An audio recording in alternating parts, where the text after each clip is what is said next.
Niyaməddin Musayevin qızı hər şeyi danışdı. Nə danışır? Diqqətinizə çatdıracağım. Çünki günlərdir Niyaməddin Musayevin qızının Fövqəladə Hallar Nazirliyində işlədiyi ilə bağlı və son günlərdə də Fövqəladə Hallar Naziri Kemaləddin Heydərovun imzası ilə onun işdən azad olunduğu ilə bağlı xəbəri sizin diqqətinizə çatdırdıq. Amma Niyaməddin Musayevin qızı tam fərqli bir yanaşma ortalığa qoyur və tam fərqli fikirlər söylüyor.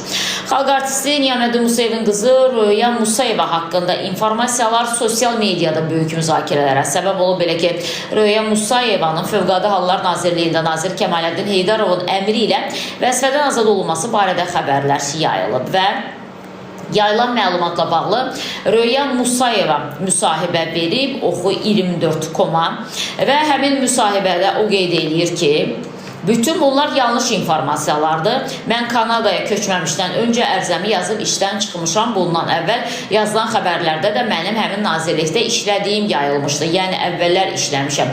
Hazırda yox, yayılan xəbərlərdə hazırda orada işləyir. Yazılmamışdı axı bu xəbərlər hardan çıxdı?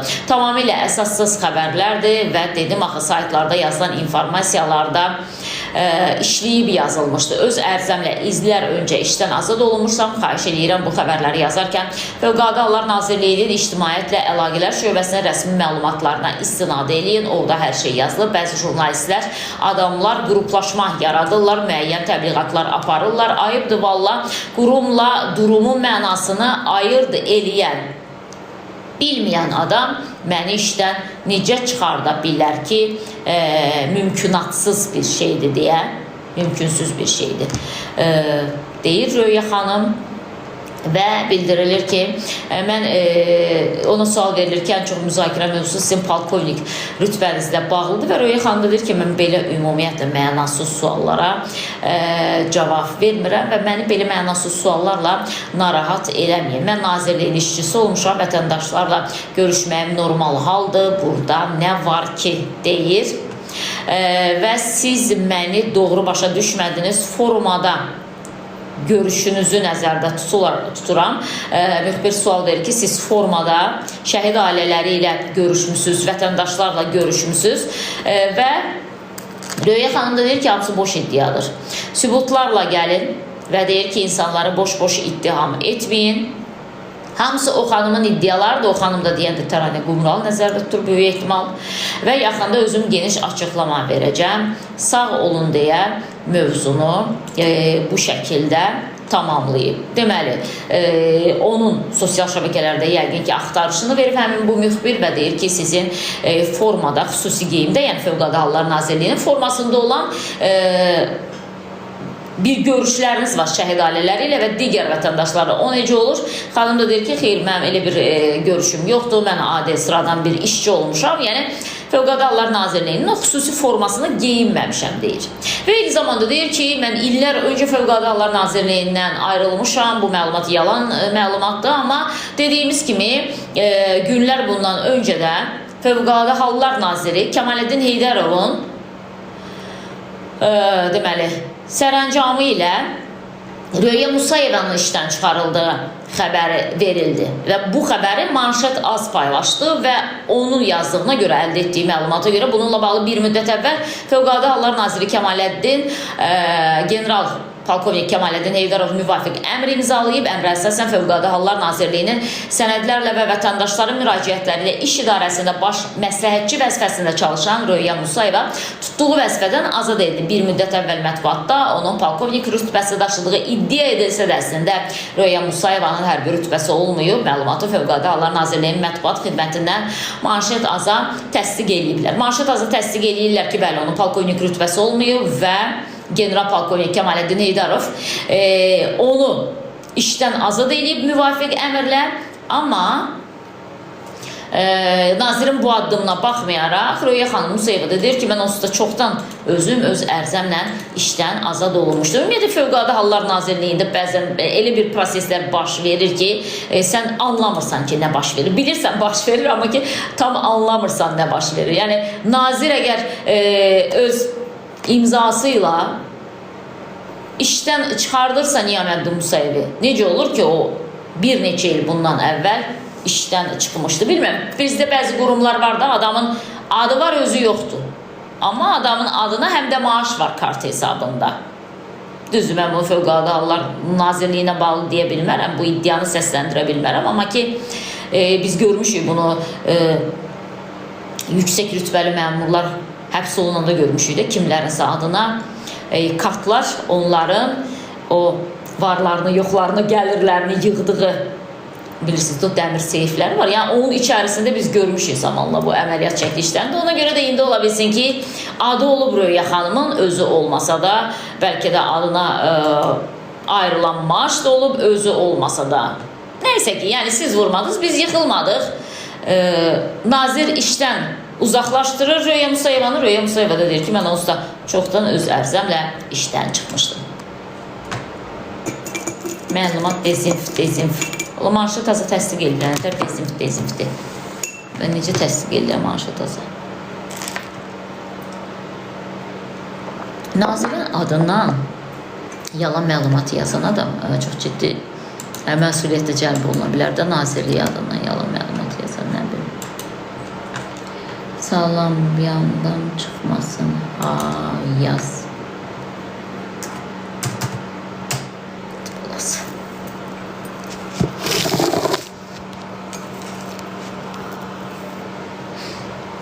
Salam, hər vaxtınız xeyir olsun.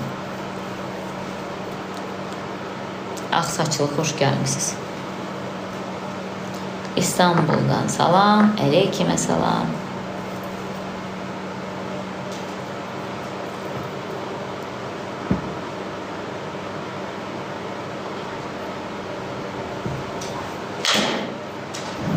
Asiya xanım, çox sağ olun.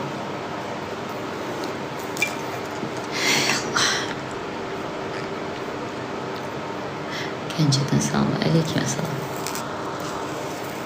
Və eynəyi taxmayanda belə gözüm alır artıq yazıları. Halal olsun sizə, çox sağ olun. Balakəndən salam. Salam, sabahınız xeyir, kukla. Melisa, çox sağ olun. Çox sağ olun, Bəkir qızı. İsmailıdan salam. Salam, Mərd qız, Gədəbəydən salam, Azərbaycan qızı, Bərdədən salam. Dövlət qulluqçuların marşı niyə qalxmır? O cənab prezident uyğun biləndə imzalayır. O niyə qalxmır deyə o sualın cavabı bizdə yoxdur. Arzular, xoş gəlmişsiniz. Gülə dönən arzular, xoş gəlmişsiniz. Ağdaşdan salam, Tərtərdən salam, Qəbələdən salam, Tovuzdan salam, Yardımlıdan salam. Ayıbdır, valla o sözü götür, ora gülə dönən arzular qoy.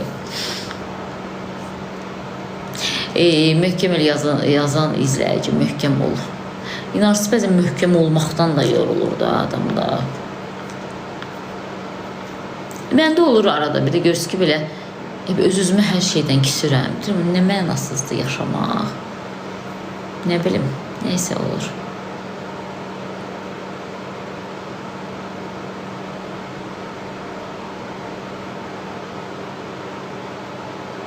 Yox, məhkəmə dərhal keçirilmir, axay, dəyərli izləyicilərim, gözəl izləyicilərim. Bütün sənəd sünnət hazırlanır, onunla bağlı, sonra təqdim olunur, ondan sonra artıq müəyyən günə təyin olunur, məhkəmə filan. O, həmin dəqiqə keçiriləcək bir şey deyil olsa. Məndən də Gəncəyə qucaq dolusu salamlar. Sabirabaddan salam. Can, Azərbaycan xarıbıdır, can. Cənab Allah ömrünüzü uzun eləsin. Heç kimdən ötürü ölməyin, çünki bu həyat çox mənasızdır ölmək üçün. Çox mənasızdır kiməsə aşırı aşiq olmaq üçün. Çox mənasızdır özünü riskə atıb kimlərinsə haqqını tələb eləmək üçün. Çox mənasızdır hətta ömrünü belə balalarının yolunda qoymaq üçün. O qədər mənasızdır ki, həyat həqiqətən də. Biz o qədər ailələr tanıyırıq ki, adamın 6 uşağı var, 5 uşağı var, amma ömrünün sonunu qocalar evində keçirib. Amma bir ömür süpürgə eləyib saçlarını balası üçün filan. Yəni ona görə çox mənasız. Birinci özünüzü düşünün bütün hallarda. Birinci özünüzü düşünün. Ondan sonra onsuz da yəni bizim o Azərbaycan valideynləri elə bir valideynlərdir ki, onsuz da biz övladlarımız üçün hər şey deyirik. Və məsəl üçün mən elə adi oğlumdan götürürəm də. Qoy görüm hansı aydan qoymuşdum? O yaydan qoymuşam da avqustda. Avqustdan qoymuşam. Hər ay 200 manat onun hazırlığına pul verin. 5-ci qrupa hazırlaşırdıq Bəxtəvər Səyidənin başına. 3 müəllim yanı bu lider hazırlıq kursu. Əvvəlcədən də mən 450 manat nə qədər ödəniş eləmişəm. Yəni o kursların şərti elədi. İndi uşağını kursa qoyanlar bilir də. Dünən deyir ki, yəni başa düşürsəm, amma onsuz da mən oxumuram da. Dünən 200 manat vermişəm ki, ona kursdan mesaj gəlib ki, ödəməliydi. Deyir ki, mən onsuz da oxumuram da, amma vallahi o pulu niyə boş-boş atırsan? Deyirəm, nə işlə məşğulsun? Deyir ki, qeyb deyir, maşının yağını dəyişəcəm. Hər gün deyir, 40 manat pul alacam. Deyirəm, üstün zadım bütün belə yağ olacağını yeniyəcək. Düz deyir, indi maşın yağını dəyişənlər olmasın, onsuz da bizim belə müddətdən sonra maşını sürə bilmirik. O başqa məsələ. Amma ki, deyirəm ki, bax, biz oxumaq istəyirik, bizə pul verən yox idi. Deyirdilər, hazırlıq nədir? Canım çıxsın, otur oxuda. Yox, bir hazırlıq tutacam. İşin adı nədir? Bizim o dövrün uşaqları bilir də, yəni bizim anamız, atamız bizə ikinci geyimi almırdılar. Bir dənəsi varındı, bəsindir. Niyə? Çünki çətin yaşayırdıq, həm də ki, yəni biz nə bilim, hər gün şokoladla çay içmək zadı nədir? Qonaq da çay şokolad gətirində elə yerdə gizlədirlər, evi ələk-vələk eləyirdik, tapamırdıq da. Amma indiki uşaqlar elə deyil də. İndiki uşaqlar geyinəndə deyir ki, nə oldu, sabaha kombinim zadım yoxdur, nə bilim, nə. İndi bilməm, sözümü nəyə gətirdim, onu dedim. Yəni ki, onsuz bir baxırsan ki, sən qədrini bilmirlər. Özünü öldürürsən. Bax, girirsən evə, onunla deyirsən ki, çay qoyun, isinsin, bir stəkan çay içim. Görürsən, ham öz dünyalarındadır. Öz deyirsən, ay bala, mən bunlara görə özümü öldürürəm. Amma mənim nəyimə lazımdır? Tutaq ki, atanız 500 manat maaş alır. Zəhmət çəkin, dolanın 500 manatla. Görün nətər dolanasınız. Adam istəyib təhsil versin uşağına, nə bilim, normal geyinsin filan. Mənim qaynanam həmişə deyir ki, bunları qudurdan sənsən. Deyirəm ki, niyə, neyinirəm də qudurduq. Xarici ölkələri gəzdirirəm, həftələrdən qeyb ardası qalmırıq eləmlikdə. Deyir ki, nə istəyirlər alırsan? Deyirəm ki, bir gün mənim iş limitimdə bitəcəkdə, düzdürmü? Mən işləyə bilməyəcəmsə mənim gəlirim də olmayacaq, düzdürmü? Onlar istəyəndə mən ala bilməyəcəm, qoy gözləri doysun. Baxıram ki, göz doymur. Elə bilsən ki, əksinə daha da acı olurlar. Deyirəm, ay Allah, elə baxıram ki, düz deyil o qadın. Ki, yeməyəndə, dadın bilməyəndə. Uşaqlar var ki, heç konfeti tərəf baxmır da. Çünki yeməyib, dadın bilmir deyə ona görə. Ay başa deyəm, aldıqca bu uşaqların gözü doymur. Nə bilim, həqiqətən göz doymur. İndiki uşaqlara bizim atamız, anamız kimi adamlar lazımdır. Təpəsinə qapaz vırsın. Valla mən də vururam. Deyim ki, vurmuram, uşaq vururam. Oğlunun 16 yaş var, bir də görsən, elə vururam ki, özüm yanıb tökülürəm əlimin ağrısından, zalından. Döşünə gülür, üstünə elə yalandan orada məzələnir, mənlə çıxır, gelir. Nə bilim. Biz elə gülüb lağzad eləyə bilərdik, anamıza, zalımıza. Dağlayardılar bizi. Allah haqqı. Yox, bir qızım, bir oğlum. Mən xoşuma gəlir mən adımla çağıranda. O da ki, ondan tutub bilir ki, mən adımla çağıranda gülürəm də. Deyir, ay Səidə, boş ver, ay Səidə. Deyirəm, mən nə Səidə, bu gün var, sabah yoxdur da. Sən elə bilsən, gəlib biz işləyəcəyik, sənə baxacaq. Öz dünyasındadır. Mən Qafandanam, İrəvandan. Qızım oxuyur, bəli. Xəzər Universitetinin 2-ci kursundadır. Qızım əslində, yəni müəllim filan olmaq istəmirdi. Yəni o mənim seçimimdən oxuyur oranı.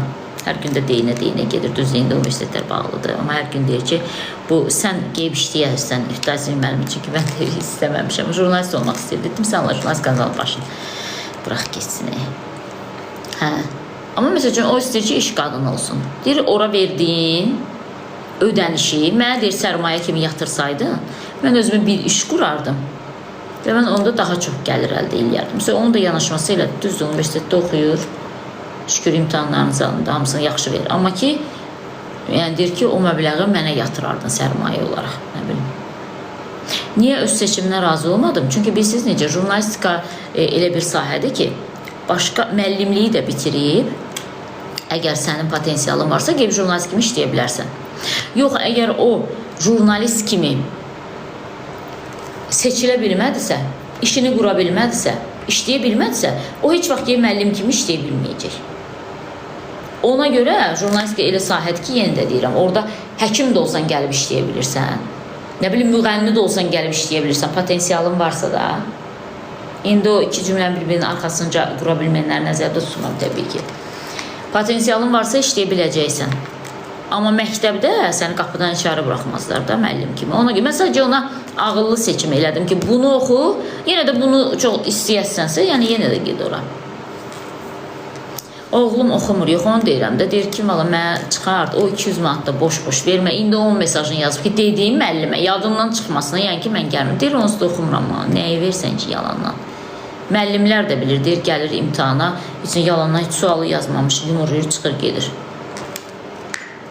Nə bilim.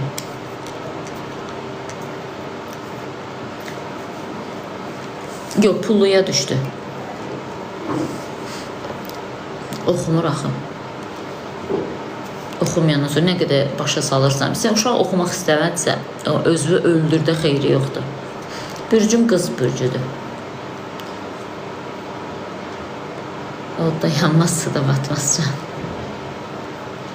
Yox, mənə görə yox, əslində oxumağı məcbur eləmək lazım deyil. Mən onu əvvəlcədən dedim 9-cu sinifdəki qaqiqə sənətə qoyaq. Nə sənətini istəyərsən olasan? Məsələn, tutaq ki, bərbərmə olmaq istəyərsən, aşpazmı olmaq istəyərsən, çilingər olmaq istəyərsən, malyer olmaq istəyərsən.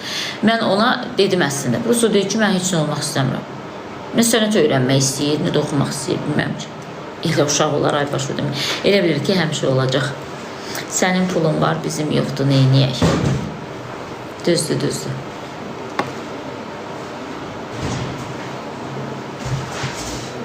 Çox-çox üzr istəyirəm. Mənim çox pulum var, sizin yoxdur. Buna görə çox-çox üzr istəyirəm. Sadəcə siz hardan bildiniz ki, mənim pulum var? Mənə belə o marağı çox maraqlıdır.